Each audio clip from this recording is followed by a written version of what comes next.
All right, we are now back to the level 3 of our Learning Dimensional Analysis tutorial series. Okay, so in level 3, we are going to look at an even more complicated example. Okay, and this is a very common one. Students often make mistakes here, so I would like to change the way of presentation for this particular video, but you still have the options. You can again pause the video, do it yourself, and see if you get the right answer, or you can just stay tight and watch the entire video to make sure that you understand everything correctly. So what I would do is to first illustrate an incorrect example. Okay, so this is how usually students would set up their calculation. And the primary cause of this kind of setup is because they lack the vision of dimension. So they just write down the units. They did not check carefully if the dimensions are matched. So you can see here with the question, it's convert 5.23 cubic inches into cubic millimeters. Okay, and as you can see from the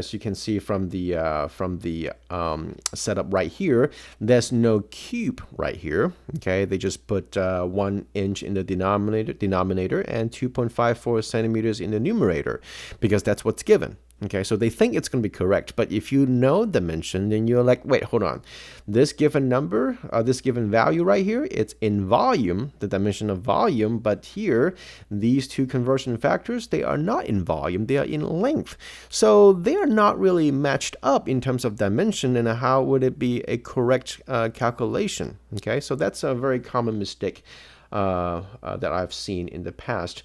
The second one that I've seen is that, well, they know they should be in, they know the units should be in cubic inches or cubic centimeters or cubic millimeters, but they did not change the number. So they would just write down 1 inch cube in the denominator and 2.54 centimeters cube in the numerator.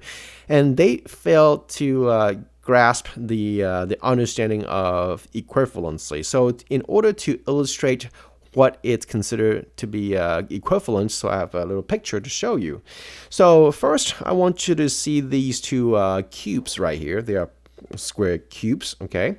And you can see on the left, every single side that you see, it's 1 inch long.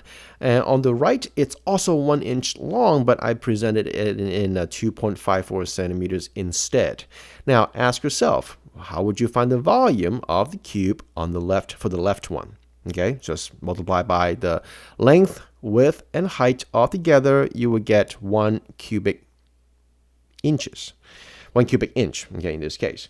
And the right cube, if you go ahead and do your calculation, you would do 2.54 times 2.54 times 2.54, right? Length times width times height. So you would not get 2.54, but instead you get 16.3871 cubic centimeters. Okay? So now we see the equivalency right here. 1 cubic inch, it's equivalent to 16.3871 cubic centimeters. All right, not 2.54, it's 16.3871. Now, of course, this is not given.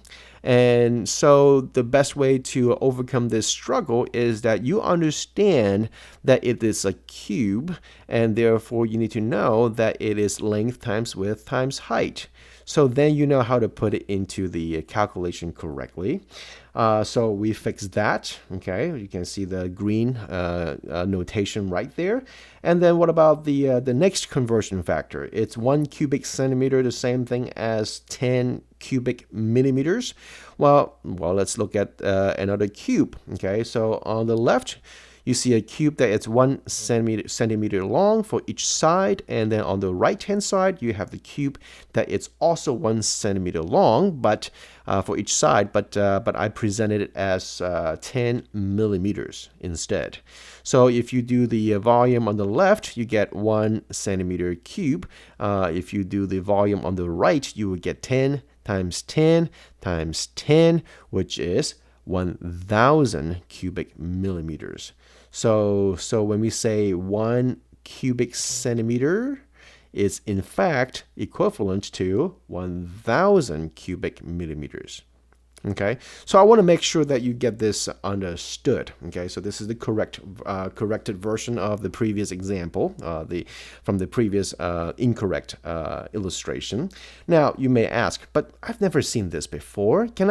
Is there another way that we can do the notation so that we don't have to use our calculator and then write all these long numbers? And yeah, there is one. Okay, so in order to do that, we can do something with parentheses. Just a quick note right here. Now you can see everything is in volume and the conversion factors are legitimate. They are really equivalent to each other. So then you can go ahead and calculate. But now the alternate version is, this is the answer, by the way. The alternate version is this. Okay, you can still write the length conversion factor. Okay, but just to make sure it's a cube, so make sure you put a big parentheses for the entire conversion factor and you cube it. Okay, and that is true for the inch to centimeter conversion. That it's also true for centimeter to millimeter conversion. Okay, so how do you put it into a calculator? Well, this is how you put it into a calculator. So you need to know that you need to have some basic understanding of exponents. When you have an exponent with multiple terms together, it applies to every single item inside the parentheses. All right. Now, in terms of just numbers, 1 cube is still 1, so we can ignore it in our calculator input. So we just have to make sure that the 2.54 is cubed and the 10 it's also cubed. So that's how you would do it in the calculator. Okay, and then if you do it correctly, then you get the right answer, which is 85704. And since the question has 3 significant figures, then we will write 85700 cubic millimeters. Okay, as I showed you here, 85700 cubic millimeters as the correct answer. Okay, so again, make sure that whenever you see something in square or cube, then you have a little alarm bell in your head and says, well, be very careful. Okay, watch out, because the units are in the dimension of length for the given information, and you may have to do some manual changes of the conversion factor. All right, so if you're okay, we can go ahead and you can go ahead and click to the next video to look at our final level 4. And the level 4, it's gonna be quite complicated, and I would really love to have you watch the entire video so that you will be very ready for this kind of complicated calculation in the future. Okay, thank you for watching.